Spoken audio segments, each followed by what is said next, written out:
할렐루야. 오늘도 하나님을 사랑하는 마음으로 예배 자리에 나오신 성도님들을 주님의 이름으로 축복하고 환영합니다. 이 시간 함께 기도하며 찬양하며 예배 자리로 나가도록 하겠습니다. 함께 기도하겠습니다. 하나님, 저희들 오늘도 믿음 없어 부족한 모습으로, 연약한 모습으로 주님 앞에 나아갑니다. 우리에게 믿음 허락하여 주시고 우리가 주님을 바라볼 수 있는 믿음, 또 이 땅 가운데 살지만 하늘나라를 사는 믿음을 우리에게 허락하여 주시옵소서. 오늘 하루도 하나님이 우리의 삶의 주관자 되시기에 담대하게 나가기 원합니다. 우리 성도들의 심령마다 하나님 믿는 믿음으로 담대케 하여 주시옵소서. 감사하며 예수님의 이름으로 기도하옵나이다. 아멘.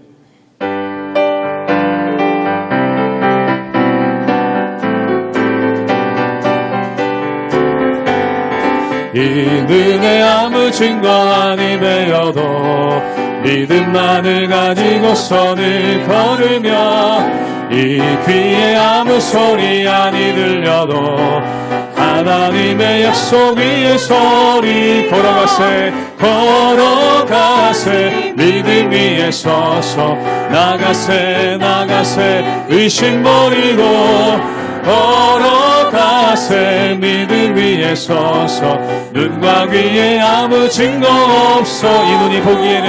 이 눈이 보기에는 어떠하든지 이미 얻은 증거대로는 믿으며, 이 밤에 의심 없이 살아갈 때에 우리 소원 주 안에서 이루리.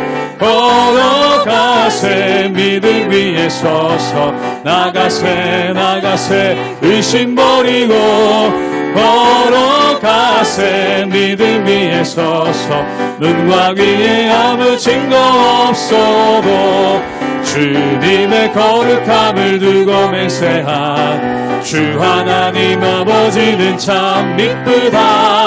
그 귀한 모든 약속 믿는 자에게 능치 못할 무슨 일이 있으면 걸어가세 믿음 위에 서서 나가세 의심 버리고 걸어가세 믿음 위에 서서 눈과 귀에 아무 증거. 우리 1절로 다시 한번 고백합니다.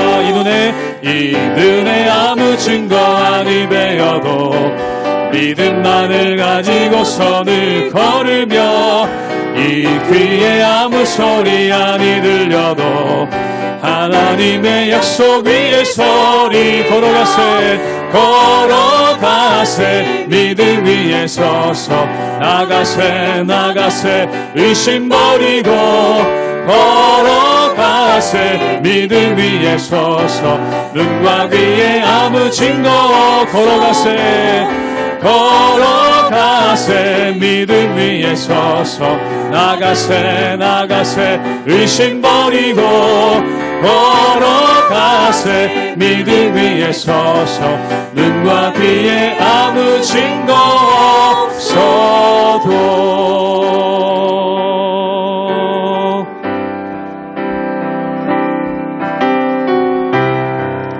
모든 상황 속에서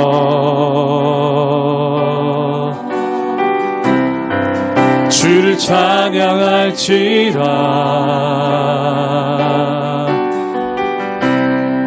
주는 너의 큰 상급,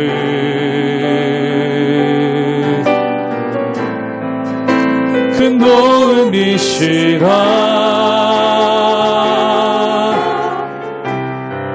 주의 얼굴 구할 때 주의 영을 부으사 크신 사랑 안에서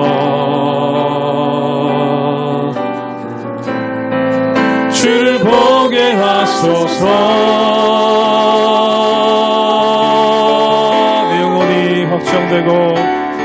내 영혼이 확정되어 싸우니 믿음에 눈들어 주를 바라봅니다.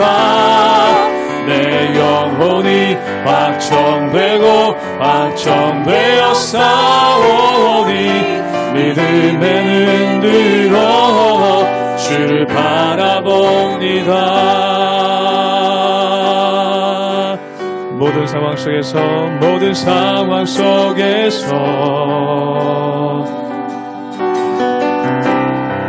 주를 찬양할지라. 주는 너의 큰 상급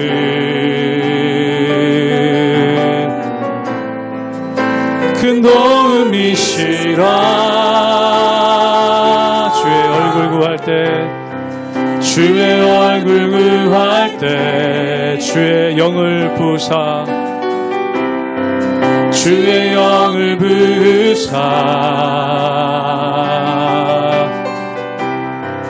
크신 사랑 안에서 주를 보게 하소서.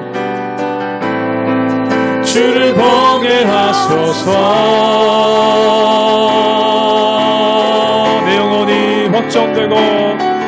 내 영혼이 확정되어 싸우니 믿음의 눈 들어 주를 바라봅니다.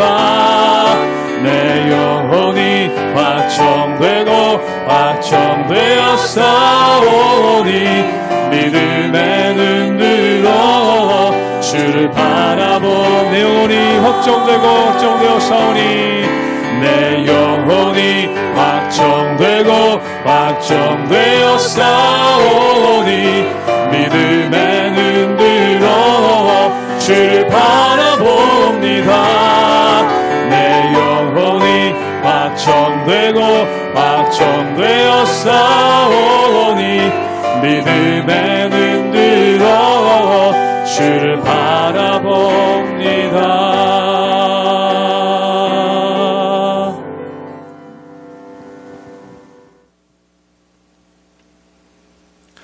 할렐루야. 우리 하나님의 은혜와 평강이 우리 성도님들 삶 가운데 날마다 가득하시기를 주님의 이름으로 축원합니다. 우리가 때로 축구를 보다 보면은 어떤 선수가 골을 넣을 수 있는 결정적인 순간에 골을 넣지 못하는 모습을 보고 참 안타까울 때가 있죠. 그러면서 하는 말이 뭐냐면은 차라리 내가 하는 게 낫겠다. 그리고 만약 내가 저 자리에 있었다면 훨씬 더 잘했을 텐데 라는 그러한 생각을 할 때가 참 많습니다. 그런데 막상 내가 그 자리에 있다고 생각해 보십시오. 그 선수처럼 실수하지 않을 자신이 있겠습니까? 사랑하는 여러분, 우리가 보기에는 쉬워 보이는 일도 막상 해보면은 쉽지 않을 때가 있는 것을 보게 됩니다. 그 이유가 무엇일까요? 그 안에 여러 가지 상황들이 얽혀 있고 또한 인간의 능력이 그것을 감당하기에는 너무나 부족한 점이 많기 때문에 그럴 수가 있다라는 것이죠. 우리가 이 세상을 살아가다 보면은 다른 사람들의 행동과 또한 다른 사람의 모습을 보면서 참 답답해할 때가 있습니다. 그런데 막상 우리가 그 자리에 가면 또한 막상 우리가 그 같은 경우에 처하면 어쩔 줄 몰라 하고 또한 낙심하고 쓰러지는 그러한 연약한 모습이 우리 가운데 참 많이 있다는 것을 보게 됩니다.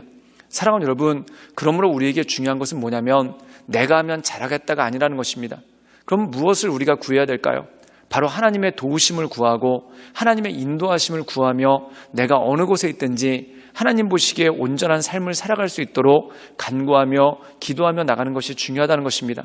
그러므로 그 하나님의 은혜 가운데 날마다 승리하며 나가시는 우리 모든 성도님들 되시기를 주님의 이름으로 축원합니다. 욥기 32장 11절에서 22절까지의 말씀입니다. 보라, 나는 당신들의 말을 기다렸노라. 당신들의 슬기와 당신들의 말에 귀 기울이고 있었노라. 내가 자세히 들은즉 당신들 가운데 욥을 꺾고 그의 말에 대답하는 자가 없도다. 당신들이 말하기를 우리가 진상을 파악했으나 그를 추궁할 자는 하나님이시여 사람이 아니라 하지 말지니라. 그가 내게 자기 이론을 제기하지 아니하였으니 나도 당신들의 이론으로 그에게 대답하지 아니하리라. 그들이 놀라서 다시 대답하지 못하니 할 말이 없음이더라. 당신들이 말없이 가만히 서서 다시 대답하지 아니한즉 내가 어찌 더 기다리랴. 나는 내 본분대로 대답하고 나도 내 의견을 보이리라. 내 속에는 말이 가득하니 내 영이 나를 압박함이니라. 보라, 내 배는 봉한 포도주통 같고 터지게 된 새 가죽 부대 같구나. 내가 말을 하여야 시원할 것이다. 내 입을 열어 대답하리라. 나는 결코 사람의 낯을 보지 아니하며 사람에게 영광을 돌리지 아니하리니 이는 아첨할 줄을 알지 못함이라. 만일 그리하면 나를 지으신 이가 속히 나를 데려가시리로다. 오늘 말씀 가운데 보면은 엘리후라는 사람이 새롭게 끼어들어서 이 욥과 욥의 세 친구의 논쟁 가운데 그가 말을 하게 되는 것을 보게 됩니다. 그런데 그의 말을 보면은 참 답답해하죠. 그러면서 그가 화를 내더라는 겁니다.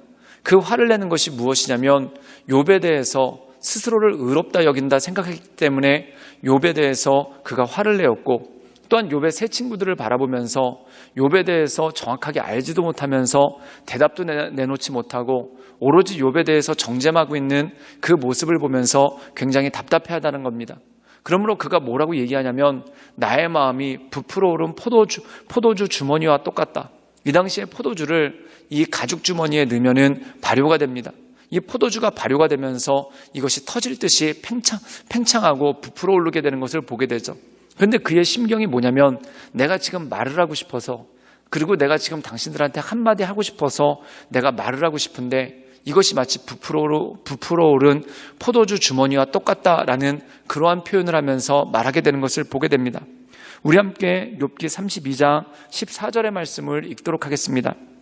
제가 읽겠습니다.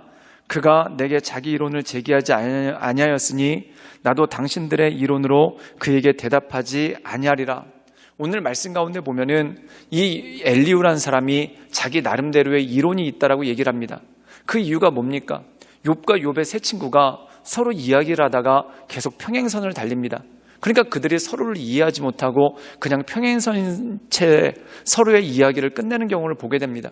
그때 이 엘리후라는 사람이 나타나서 내가 당신들의 이론대로 말하는 것이 아니라 내가 새로운 것을 가지고 말해서 당신들이 평행선을 달리는 것을 내가 정리하겠다라고 이야기를 합니다. 사랑하는 여러분, 사람의 마음 가운데 가장 교만한 것이 뭐냐면 사람과 사람을 중재할 수 있다라고 생각하는 그러한 마음이 그 가운데 있을 때라는 겁니다. 내가 가서 얘기하면은 이 사람도 듣고 저 사람도 들을 것이다 라는 그러한 생각이 있죠.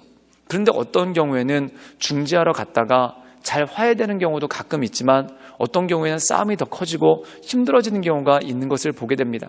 사랑하는 여러분, 중보자는 누구밖에 없을까요? 바로 예수님밖에 없다는 겁니다. 예수님의 마음이 각 사람의 마음 가운데 임재할 때 그때 마음이 너그러워지기 시작하고 서로를 용서할 수 있는 마음, 또한 서로를 받아들일 수 있는 마음이 생긴다는 것이죠. 사랑하는 여러분, 용서하는 것도 마찬가지입니다. 사랑하는 것도 마찬가지입니다. 사람의 말로 주장한다고 해서 그것이 이루어지는 것이 절대 아니라는 것이죠. 그럼 이것은 언제 이루어지게 될까요? 하나님의 영이 임할 때, 사람의 힘으로 능으로 되는 것이 아니라 오직 성령께서 임재할 때 우리의 마음이 풀어지게 되고 또한 우리의 마음이 너그러워져서 서로를 바라보고 또한 서로를 받아들일 수 있게 되는 그러한 모습이 있다는 겁니다. 그런데 사람의 어리석은 가운데 하나가 무엇입니까? 내가 이야기하면 저 사람이 들을 것이다. 또한 내가 이야기하면 저 사람을 풀 것이다. 저 사람이 마음을 풀 것이다 라는 그러한 생각을 가질 때가 참 많습니다. 그리고 이 엘리후라는 사람은 어떻게 생각하냐면 이 사람들이 지혜가 없어서 서로 딴소리하고 있는데 내가 지혜롭게 말하면 이 사람들이 들을 것이다 라는 그러한 생각을 하고 말을 하려는 그러한 모습이 그 가운데 있다라는 것이죠. 우리 함께 욥기 32장 21절의 말씀을 읽도록 하겠습니다. 제가 읽겠습니다. 나는 결코 사람의 낯을 보지 아니하며 사람에게 영광을 돌리지 아니하리니. 오늘 말씀 가운데 보면은 이 엘리후라는 사람이 뭐라고 얘기하냐면 나는 공정한 사람이다. 그리고 나는 공정하기 때문에 내가 말하면 너희들이 모두 납득할 수 있을 것이고 또한 내가 말하면 너희가 모두 받아들일 수 있을 것이다 라고 얘기를 합니다. 그런데 결론부터 말씀드리자면 결국 엘리후가 말한 것도 이 싸움의 소용돌이에 들어가게 되고 전에는 욥의 세 친구와 욥 이렇게 4명이서 논쟁하는 것이 결국 엘리후가 끼어들어서 5명이 논쟁하는 것 외에는 어떤 변화도 생기지 않는 것을 보게 됩니다. 사랑하는 여러분, 모든 문제의 해결자는 누구일까요? 바로 하나님이시라는 겁니다. 즉 하나님께서 해결해 주셔야 또한 하나님께서 역사해 주셔야 모든 문제들이 해결되고 또한 모든 일들이 새롭게 되는 하나님의 역사가 그 가운데 생긴다는 것이죠. 그러므로 이 하나님만을 바라보며 하나님의 은혜 가운데 그 인도하신 가운데 날마다 나아가시는 우리 모든 성도님들 되시기를 주님의 이름으로 축원합니다. 함께 기도하겠습니다. 살아계신 하나님, 오직 주님만을 바라보며 주님의 은혜 가운데 나갑니다. 우리에게 어떤 문제가 있을 때 사람의 힘으로 되지 아니하며 능으로 되지 아니하며 오직 하나님의 영, 성령으로 되는 것을 보게 됩니다. 우리가 날마다 주님만을 바라보며 주님만을 의지하며 하나님의 인도하심 따라 나갈 수 있도록 주님 우리를 축복하여 주시고 우리 가운데 역사하여 주시옵소서. 예수님의 이름으로 감사하며 기도드리옵나이다. 아멘.